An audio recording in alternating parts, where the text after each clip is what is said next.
My name is Lauren Mercer. I'm 32. The day my parents took my room, my mom said it like it was policy. Not real family. Just the words. Flat. Like she was reminding me of a rule I should have known. I was standing in the hallway with my keys still in my hand. The spare key I had used for years didn't work anymore. The knob on my door was new. Brushed nickel. Clean. The kind you buy when you don't want fingerprints. My boxes were stacked against the wall. 3 of them. Marker on the side. Lauren in my dad's handwriting. My lamp cord looped on top like it was finished being useful. They said family is family. They said everyone makes sacrifices.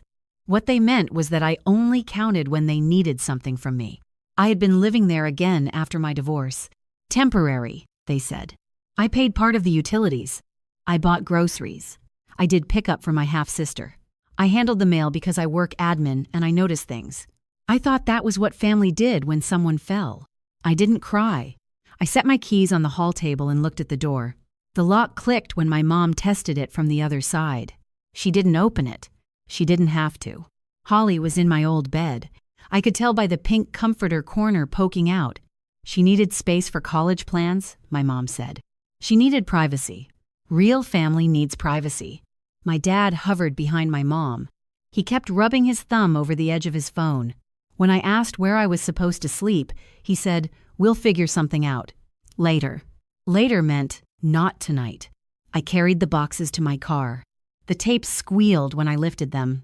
The trunk wouldn't close at first. I pushed until it caught. On the kitchen counter, under a grocery flyer, there was an envelope. Thick. Cream paper. My grandma Rita's handwriting in the corner. The way she crosses her T's low. The return address was her condo. I didn't open it there. I slid it into my bag. My mom watched my hands. Her mouth pressed thin, like she was counting. In the car, I sat with the engine off. The steering wheel was cold. I read the envelope again. It wasn't sealed with glue, just tucked, like she expected me to look. My phone buzzed. A text from my dad. "Bring your old key. We need it back." I looked at the house. The porch light was on. The window to my room was dark. I drove to my friend Nina's place.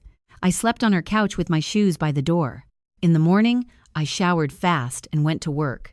At lunch, I printed my bank activity, just in case. Transfers. Utility payments. Groceries. The printer hummed.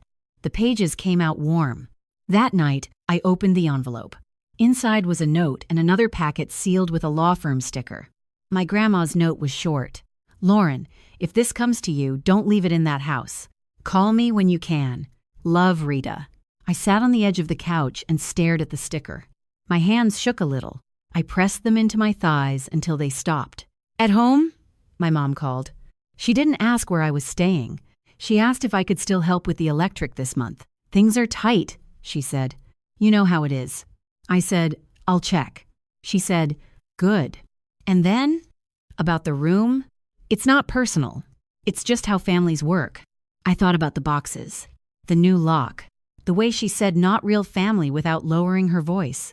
I didn't tell her about the envelope. I put the packet back in my bag and zipped it closed. I slid my bank printouts into a folder. I lined the edges up. It felt better when they were straight. Later that night, my phone lit up again. A forwarded email from my dad. Subject line, "Ray attorney paperwork." I hadn't told him about the envelope. The forwarded email sat there like it had been dropped by accident. No explanation. No message above it. Just the subject line and my dad's name. I didn't open it right away. I drove to work early and parked at the far end of the lot. I sat in the car with the envelope on my lap. The law firm sticker was intact. I could see the edge of the packet through the paper. Clean corners. Official wait. I called Grandma Rita. She picked up on the second ring. Her voice sounded thinner than usual, like she was saving it. "Lauren," she said, "you got it." "Yes," I said. "I didn't open the packet. Just the note." "Good," she said. "Do not leave that packet in that house." I watched a woman walk past my car with a coffee cup and a lanyard. Normal morning. People going where they were supposed to go. "Dad already has an email from an attorney," I said. "I don't know how." There was a pause. I could hear the television in the background at her place. A game show crowd clapping. "They're moving fast," she said. which means they're nervous. I asked her what was in the packet. She didn't answer directly. She never does when she's being careful. I made things clear, she said instead. In writing, and I attached conditions. My stomach tightened. About the house? Yes, she said. And about you? I looked down at my hands. The skin around my nails was raw from picking. They took my room, I said. They told me I'm not real family. She exhaled. Not dramatic, just tired. I know. I wanted to ask how long she had known, how much she had seen. I didn't. Lauren, she said, print everything you've ever paid for that place. Utilities, groceries, repairs, anything with your name on it. I already started, I said. Yesterday. Good girl, she said, and then corrected herself. Good. Just good. Before she hung up, she said it again. Do not leave that packet there. Keep it with you. At work, I closed my office door and opened my bank app. I filtered by the house address and my parents' names. Transfers stacked up. Small amounts, regular, electric, internet. A plumber once when the sink backed up. I exported the history and sent it to the printer. The printer jammed halfway through. I pulled the paper out slowly so it wouldn't tear. The smell of warm ink filled the room. I slid the pages into a folder. I didn't label it yet. At lunch, my dad texted, "Bring your old key. We need it back." I stared at the message until the screen dimmed. I typed, "I don't have it on me. I'll drop it off later." He sent a thumbs up. Nothing else. On my break, I finally opened the forwarded email. It was from the same law firm on the packet.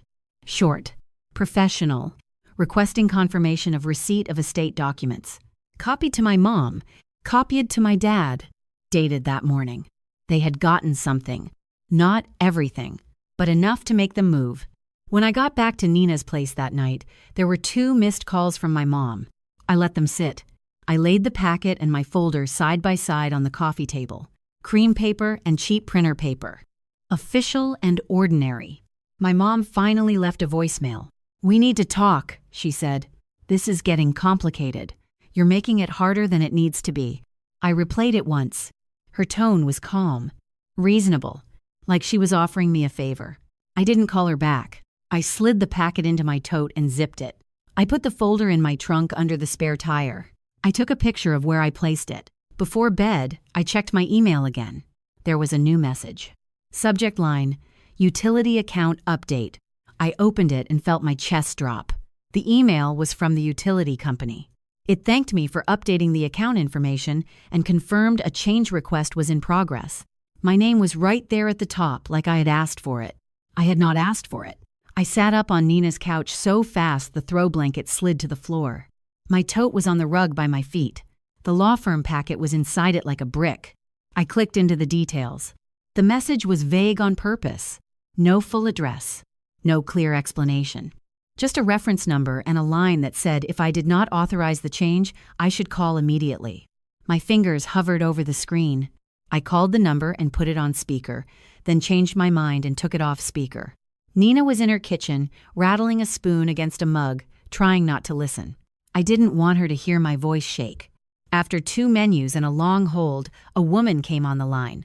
She sounded like she had said the same sentences all day. I read her the reference number. She confirmed the account for my parents' house. She confirmed my name was listed as the requester. She said the request came in online. My throat went tight. "Can you tell me what changed?" "I can tell you what was requested," she said. The mailing email and phone number. An authorization access was being updated. Updated to who? I asked. There was a pause while she clicked. "A Diane Mercer," she said, careful, "and a Tom Mercer." I stared at Nina's living room wall, at the little dent in the paint where a chair had bumped it sometime. Something small and ordinary. I needed the room to stay normal. "I need to lock it," I said. "I need a note on the account." She asked me security questions. Old addresses. The last payment amount. The password I had set when I moved back in and tried to be helpful. My hands were sweating. I wiped them on my jeans and gave the answers anyway. I felt stupid for knowing them so easily. When it was done, she said, "I've placed a fraud note. Any changes will require verification." I thanked her like she had handed me a gift instead of a thin layer of safety. When I hung up, my phone lit up with my mom's name. I let it ring. It stopped, then immediately rang again. Nina leaned in the doorway, arms crossed. "Answer it," she said quietly. "But don't do it alone." I swallowed and hit accept. Hi." My mom didn't say hi back. "Why are you doing this?" she said, already irritated, already tired of me. "I'm not doing anything," I said. "Someone tried to change the utility account in my name." A beat of silence. Then she laughed once, short and sharp. "Lauren, don't be dramatic. It's our house. My name is on the account," I said. "You asked me to help when I moved back in. Remember?" "You didn't help," she said immediately. "You lived here for free." That landed in my stomach like a dropped pan. I looked at the folder in my trunk in my head, like I could see it through the metal. Warm printer paper. Lines of payments. My own money leaving my account over and over. "I have the payments," I said. "I printed them." "Printed what?" she snapped. "Lauren, stop. This is what I mean. You make everything into a thing." I heard my dad in the background, low. "Diane." She didn't lower her voice. "Put her on speaker," she said. A click. Then my dad, louder. "Hey, kiddo." I hated that he used that word when he wanted something. I pictured him at the kitchen counter, the one with the little burn mark near the toaster, holding the phone out like a peace offering. "You forwarded me an email from an attorney," I said. "Why?" My mom cut in. "Because we need to get ahead of this. You're out there causing confusion." "I'm out there sleeping on a couch," I said, and my voice cracked on couch, and I hated that too. "You took my room." "You were never supposed to be permanent," my dad said. Like that explained a lock. "We said that." "You changed the knob," I said. "You boxed my stuff." My mom made a sound like she was chewing on a sentence. "Holly needs her space. She's applying places. She can't have you coming in and out." "I wasn't coming in and out," I said.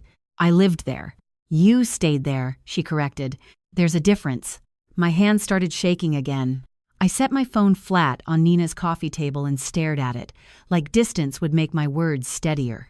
My dad said, "We're not trying to fight. We just need you to keep paying your share this month. Electric, internet." And the water bill jumped. "The water bill jumped," I repeated. My mom jumped back in. "Because you were there. You did laundry constantly." I blinked.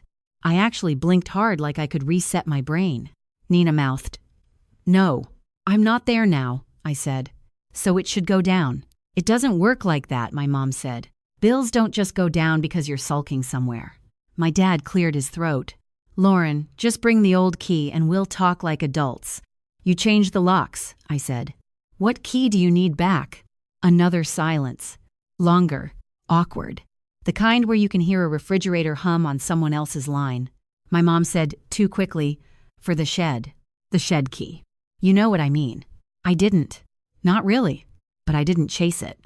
"I'm not paying anything until my name is off the accounts," I said. "And until you stop using my information to make changes." My mom's voice went cold. "You are not real family, Lauren.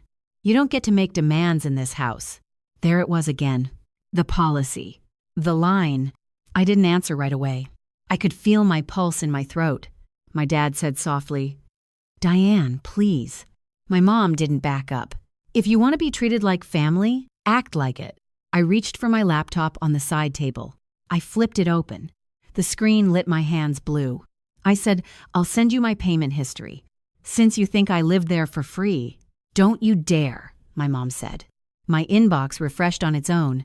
A new email appeared at the top, from the same law firm name on Grandma's packet.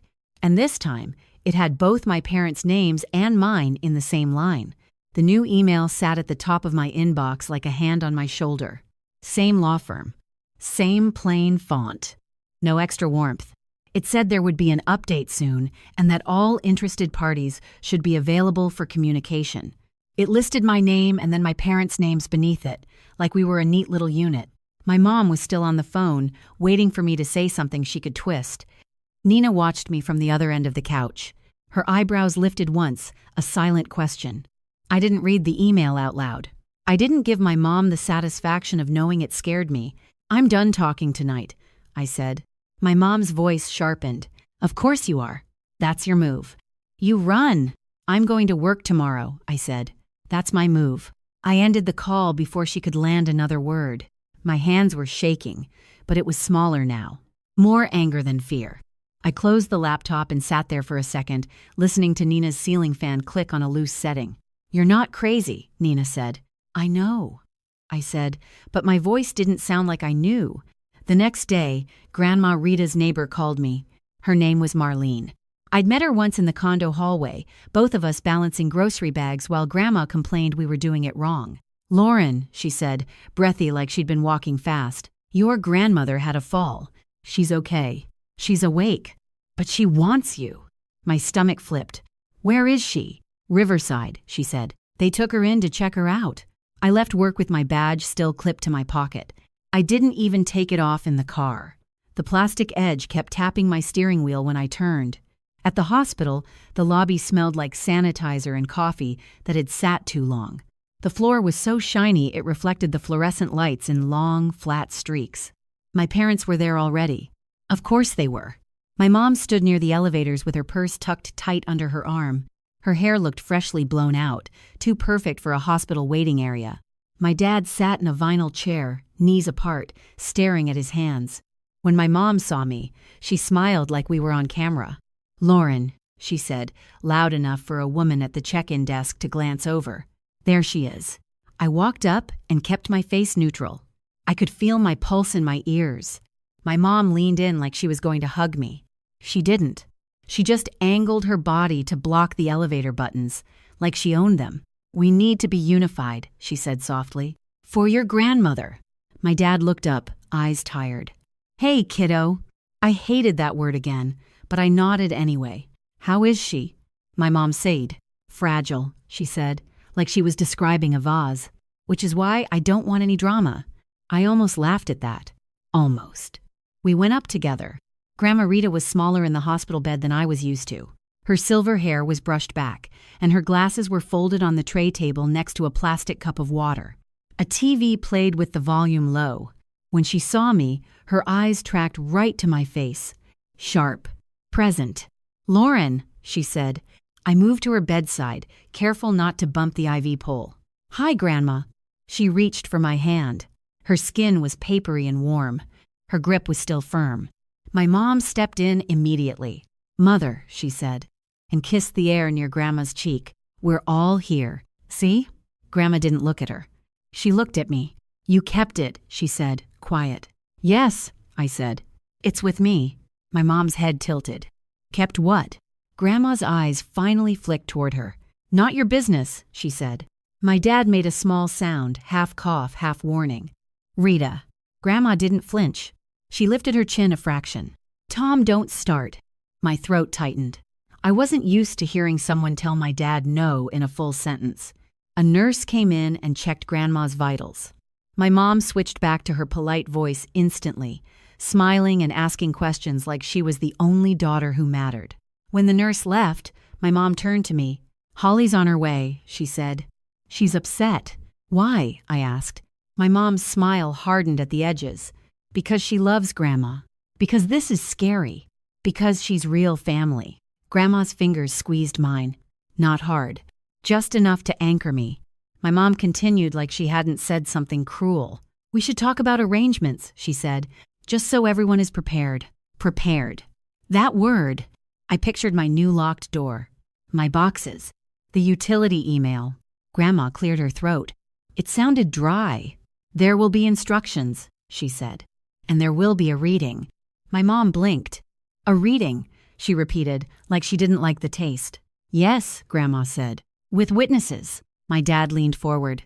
"Rita, we can handle this privately." Grandma's eyes slid to him. "You've handled enough privately," she said. Holly arrived a little later with my stepdad, Evan. Evan was the kind of man who wore a soft sweater to a hospital to look caring.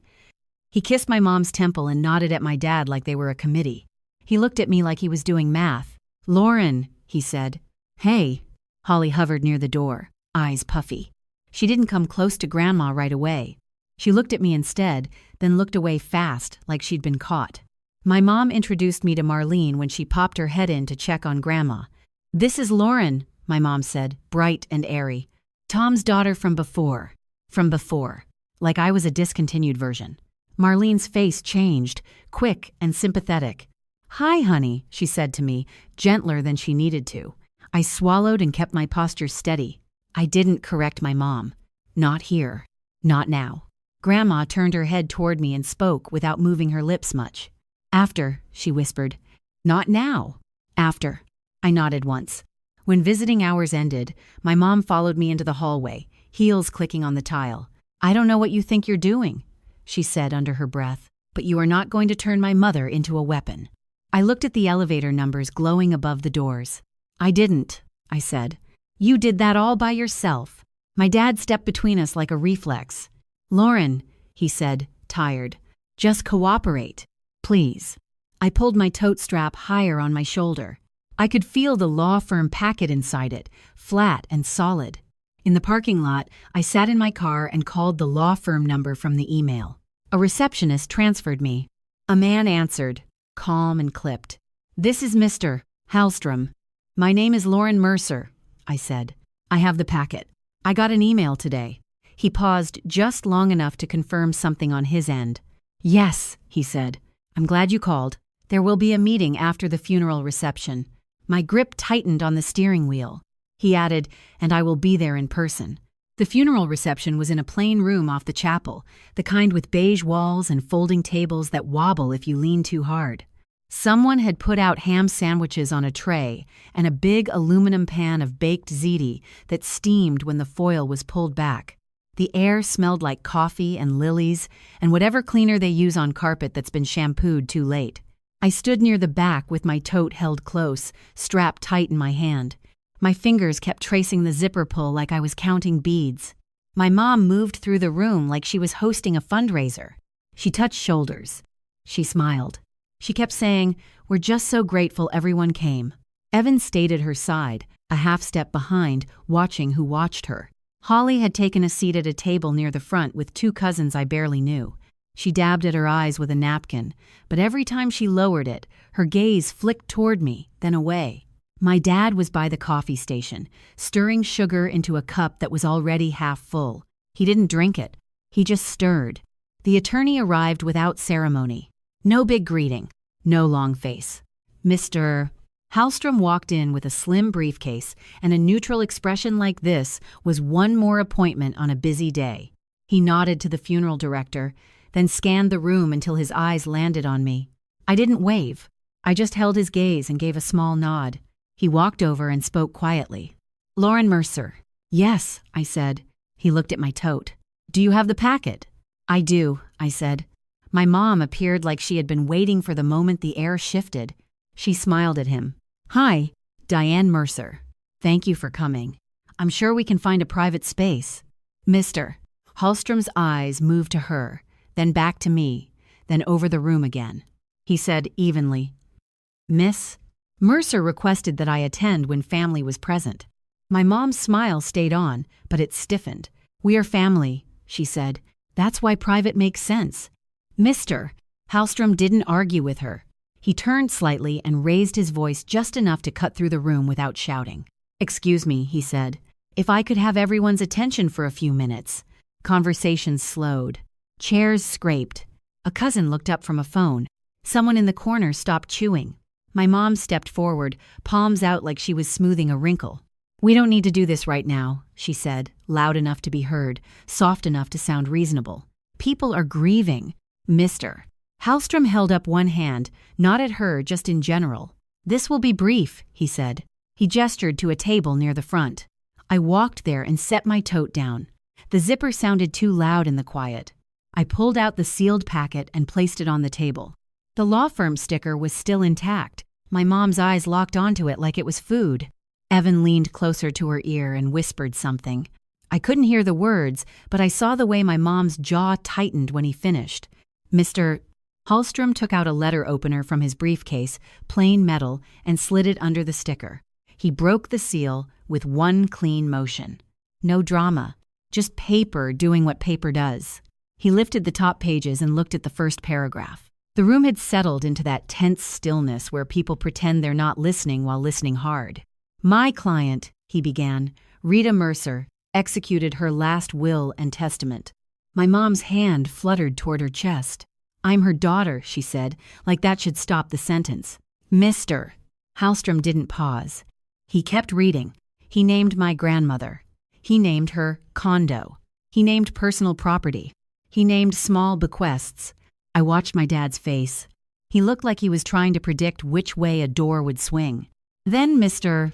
Hallstrom reached a section and slowed down, like he wanted the words to land clearly. He said my name. "Lauren Mercer," he read, "is hereby acknowledged as family for all purposes of this instrument." My mom made a sound that wasn't a word. Holly's napkin froze midair. Evan's head snapped up. His eyes moved fast, calculating. "Mr." Hallstrom continued, calm as a metronome. He read a clause about reimbursements for documented contributions to the household and living expenses during a specified period. Not a rant, not a lecture, just a sentence that made the air feel heavier. My mom stepped closer. "That's not necessary," she said, voice wavering at the edges now. Rita didn't understand. She was upset. "Mr." Hallstrom looked up for the first time, direct. "I'm sad. Mercer met with me more than once," he said. She was clear. My dad swallowed. I watched his throat bob like he was trying to choke down a truth. My mom tried again, softer. "We can talk after. Just us." A woman at the nearest table, one of my grandmother's church friends, leaned toward another and whispered, not quietly enough, "Did she just say she wasn't family?" My cheeks burned. Not because of the whisper. Because it was true, and it was finally being said out loud by someone else. "Mr." Hallstrom turned a page. He said, "There is also an attachment." My mom's face changed. It was quick, but I saw it. The smile drained. The control slipped. Her eyes flicked to me like she suddenly remembered I was capable of holding things. "What attachment?" she asked, too sharp. "Mr." Hallstrom reached into the packet and drew out a separate set of pages, clipped together. He tapped the top sheet once with his finger, like he was marking a spot. He looked at my parents, then at the room. And then he read the first line of it out loud. "Mr." Hallstrom read the first line of the attachment like it was just another paragraph. It wasn't. It was a reimbursement schedule. My grandmother's words were in there, quoted in a short statement at the top, and even without hearing her voice, I could hear her tone. Clear. Specific. No room for performance. "Mr." Hallstrom said the attachment listed documented contributions made by me, and it provided a method for confirming them. Receipts. Statements. A timeline. My mom's breath came out sharp through her nose. Her hand went to Evan's sleeve like she needed an anchor. "That is outrageous," she said. "This is a funeral." A cousin across the room shifted in his chair. Someone set a paper plate down too hard. The room had that feeling of people realizing they're watching something they will later pretend they didn't see. "Mr." Hallstrom kept going. He said the attachment also included a condition tied to the house. Not a threat. Not a punishment. A condition.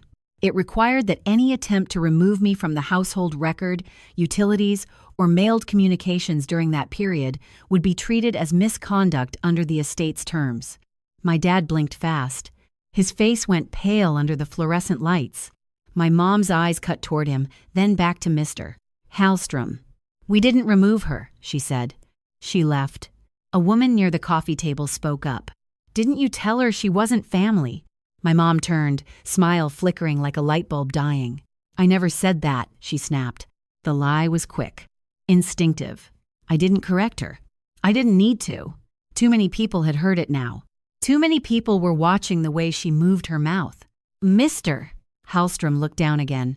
"There is a further note," he said. "Ms." Mercer requested that this be read aloud. He read it. It was my grandmother's language, printed cleanly on the page. A sentence about how a family does not get to rewrite reality just because a person is quiet. A sentence about how paperwork is still truth even when someone raises their voice. My mom's face went tight. Her cheeks flushed. Evan leaned in and murmured, "Stop. Stop talking." My mom didn't stop. She reached for the pages. "Mr." Hallstrom moved them just out of her grasp. Not dramatic, just firm. "I will provide copies to the named parties," he said. "I will not hand over the originals."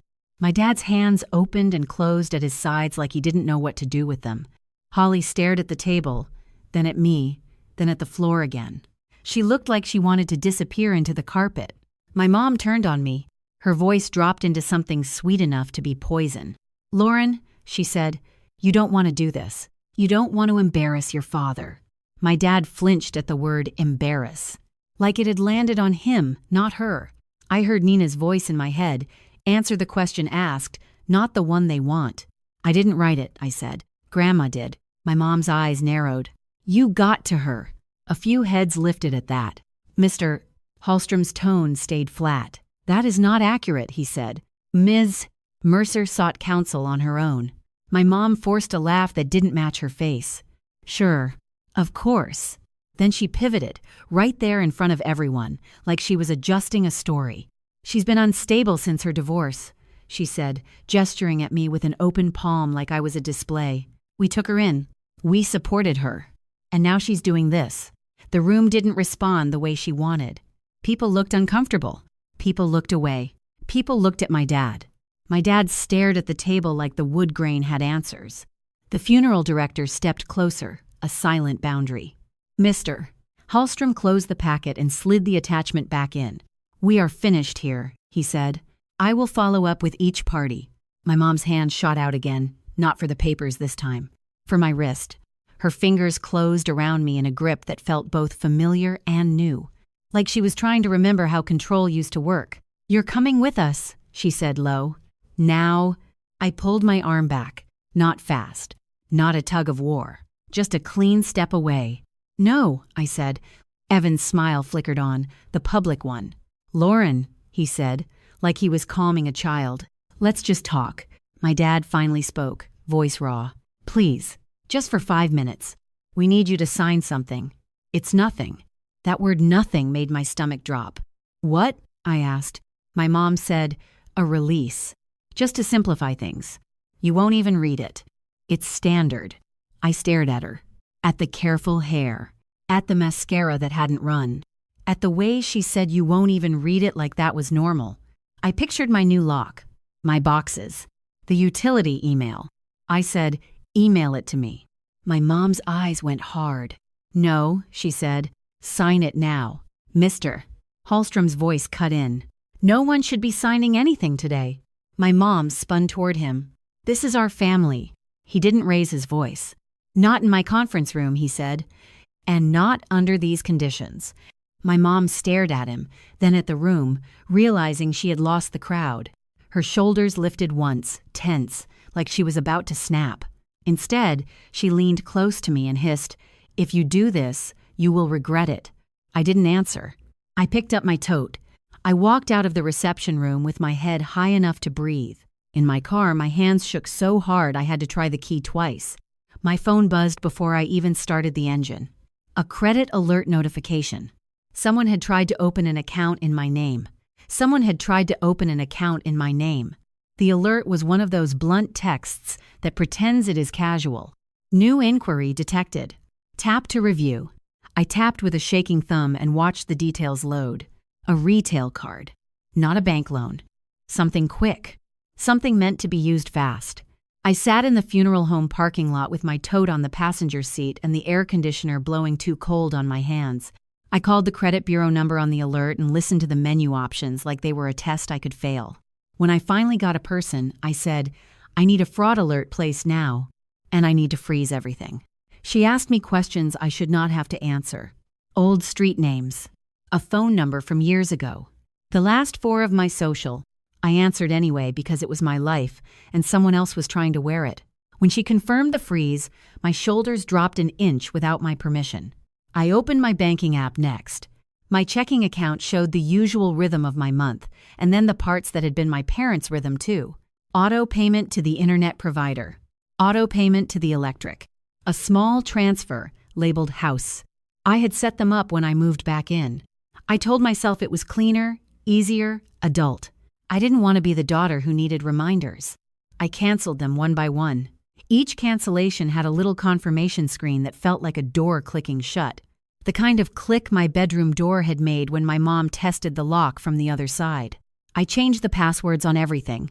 Bank. Email. Utilities. The The stupid grocery pickup account my mom used because she couldn't figure out the app. I turned on two-step verification and wrote the backup codes down on a sticky note, then moved the codes into a folder and threw the sticky note away. My hands were steady now, not because I felt calm, but because I was finally doing something. At Nina's place later that night, I sat at her dining table with my laptop open and my tote beside my chair like a guard dog. Nina slid a glass of water toward me. "Eat something," she said. "I will," I lied and kept typing. I pulled up the utility company account and removed every permission that wasn't mine. I added a passphrase only I would know. I called the internet provider and listened to a cheerful hold song while I stared at my own reflection in the dark window. When the rep asked why I was making changes, I said, "Identity theft risk." I didn't say my mother. I didn't say my father. The system didn't care who you loved. I opened a new tab and changed my mailing address. Not for convenience. For safety. It felt strange, typing my new location into forms like I was admitting I wasn't going back. I paid for a P.O. box the next morning on my break. The clerk slid the keys across the counter and told me to keep them separate. Her nails were painted a bright orange, chipped at the tips. I slipped one key onto my ring and kept the spare in my wallet behind my ID. Then I did the thing I had avoided for years because it sounded cold. I documented everything. I made a folder on my laptop. I scanned the will packet pages Mr. Hallstrom had provided. I saved screenshots of the utility fraud note. I saved the credit freeze confirmation number. I saved the bank cancellation confirmations. I printed a copy set and put it in a manila envelope. I addressed it to Mr. Hallstrom's office. Certified mail. At the post office, the scale beeped when the clerk weighed the envelope. She stuck the green and white label on it and handed me the receipt. The paper was thin and stiff, like it wanted to be kept. I folded it carefully and put it in my wallet. When my mom texted, it was a paragraph pretending to be a peace offering. "We can fix this if you stop making it public. Your grandmother would not want this. Come home and we will talk like adults." I didn't answer. My dad called twice, then left a voicemail. His voice sounded small. "Lauren, please, just call me back. We need to figure out the bills. Your mom is upset." My phone buzzed again as I walked out of work that afternoon. A new message from my dad. "Can you meet me? Just us. I'm in the parking lot." My stomach tightened. I walked out with my badge still clipped to my pocket, just like the day I went to the hospital. I scanned the cars. My dad's sedan was there, parked crooked near the far end. He was standing outside it, hands shoved into his jacket pockets like it was colder than it was. When he saw me, he lifted his chin and tried a smile. It didn't land. I stopped beside my car and kept the door locked. He stepped closer and leaned down to my window. "Hey, kiddo," he said. I didn't correct him. I didn't have the energy. "What do you want?" He glanced around like he was embarrassed to be seen needing me. "Can we talk?" he said. "For real." No yelling. I rolled the window down a few inches. The air between us felt sharp. He swallowed. "Your mom is spiraling," he said. "Evan's furious. They're saying you set her up." "I didn't," I said. "I know," he said quickly, then hesitated like he had surprised himself. His eyes flicked away. "I mean, I don't know everything, but I know this is bigger now." He tapped the glass lightly with one finger. "We just need you to help smooth it," he said. "Just for a little while, until the estate stuff settles." I stared at him. "With what?" His mouth opened, then closed. He exhaled through his nose like it hurt. "Evan says you owe us for what you cost this family," he said. "Evan says you owe us for what you cost this family." The words hung there between my dad and my half-open window, ridiculous and heavy at the same time. I watched my dad's face, waiting for him to take it back, waiting for him to say he didn't agree, that he just repeated it to keep the peace. He didn't. His eyes went down to his shoes. His hands stayed in his pockets like he was bracing for weather. "What did I cost?" I asked. He made a small, helpless motion with his shoulder. "You know," he said, "the years, the stress, your mother trying, Holly feeling displaced." I stared at him. The parking lot smelled like asphalt and warm exhaust. My badge tapped my steering wheel again as if it wanted attention. "You displaced me," I said. "You took my room. You changed the lock." He flinched at lock, like I'd said a curse word. "I didn't change it," he said. Evan did. Your mom asked him. It was just supposed to be temporary. Temporary is what people call something when they want you to accept it without asking how long you're supposed to suffer. I reached for my phone and held it up. Someone tried to open a credit account in my name, I said. And someone tried to change utilities in my name. My dad's throat moved. That's not us, he said too fast. I didn't argue. I didn't have to. I froze my credit, I said. I'm off the auto pays. I changed my address. I'm done being connected to the house. His eyes snapped up. Lauren, no, he said, and his voice finally had fear in it. We need you on those accounts. Evan said the bills will spike. I let that sit. Not family, but essential to their paperwork. I said, tell Evan to put his own name on everything. He lives there. He can be responsible. My dad's face tightened, a tired anger trying to wake up. You're being harsh, he said. I laughed once, quiet. It wasn't joy. It was disbelief. I'm being accurate, I said. His phone buzzed in his pocket. He checked it, and his expression shifted again. It's your mom, he said. She wants to know if you talk to the attorney. She thinks you're hiding things. I looked at him through the gap in my window. I am hiding things, I said, from her, because she uses them. He pressed his lips together and nodded once like he understood, then immediately tried to bargain anyway. Just come to the house, he said.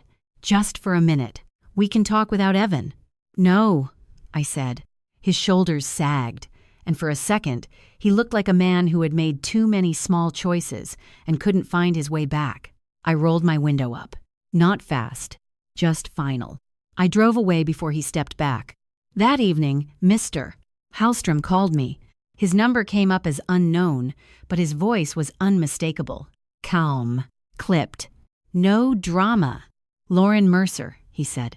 I received your certified packet. Thank you.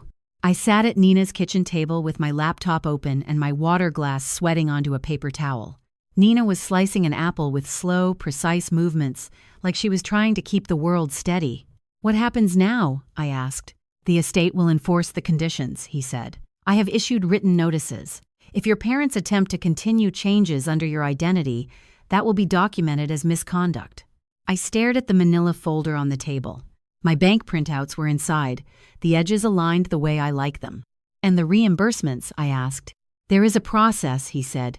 You will not need to negotiate with them directly. My shoulders loosened in a way that surprised me. I hadn't realized how much I had been waiting for an adult in the room who couldn't be guilted. He added, there is one more matter. The house. My stomach tightened again. What about it? Your grandmother placed a restriction on how proceeds or benefits related to that property may be used, he said. The intent was to prevent anyone from profiting while misrepresenting your status as family. I could picture my mom's face hearing that line. The way she had tried to reach for the pages, the way the room had watched her. When will they know? I asked. They know, he said. After I hung up, my phone buzzed like it had been waiting. My mom. She didn't call. She texted. It was shorter than usual, and that scared me more than a paragraph. Come home. We can reset. You can have the room back, but we need you to admit you misunderstood what was said. I read it twice. Not an apology.